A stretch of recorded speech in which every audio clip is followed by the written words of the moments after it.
Sri Joseph Vijay எனும் நான்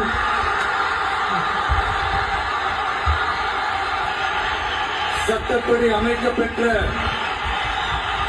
இந்திய அரசியல் அமைப்பின்பால் உண்மையான நம்பிக்கையும் மாறா பற்றுடன் என்றும் இந்திய நாட்டின் ஒப்பில்லாத முழு முதல் ஆட்சியையும் ஒருமையையும் நிலை நிறுத்துவேன் என்றும்